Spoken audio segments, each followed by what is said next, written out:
एक भाई ने कहा कि सोशल मीडिया पर रील्स वगैरह में देख देख कर वज़ाइफ इख्तियार करना कैसा है। कोई कहता है कि इतनी बार पढ़ लो तो दौलत ही दौलत होगी, कोई कहता है बड़ी बरकत होगी, कोई कहता है जन्नत मिल जाएगी, हुक्म क्या है।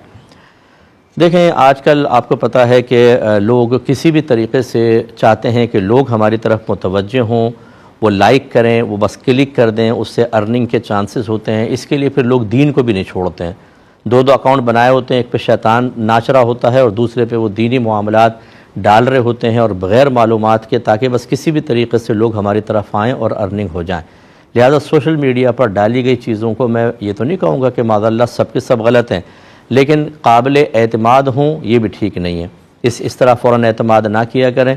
अगर इस तरह के वज़ाइफ से दौलत ही दौलत मिलती, जैसे बाद औक़ात मेन हेडिंग लगाई होती है, तो ये ख़ुद यहाँ बेचारा क्यों चंद टकों के लिए परेशान बैठा हुआ है और उल्टी सीधी बातें डाल रहा है। जाके पढ़े और दिखाए लोगों को कि कितनी दौलत आई।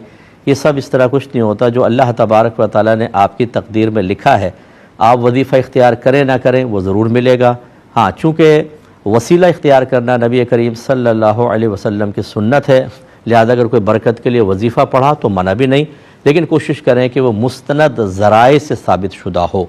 आप मेरी किताब क़ुर्ब इलाही ले लें, उसमें ऐसे सुन्नत से साबित बहुत सारे वजीफ़े हैं कि आप पढ़ेंगे तो इंशाअल्लाह 11 उसमें वजीफ़े लिखे हैं रिज़्क़ को बढ़ाने के सिलसिले में, बहुत बेस्ट है और सब के सब अकाबरीन से साबित हैं। तो उनको इख्तियार कर लें, या कोई भी ऐसी किताब से आप पढ़ें या किसी आलिम से लें तो बेस्ट है।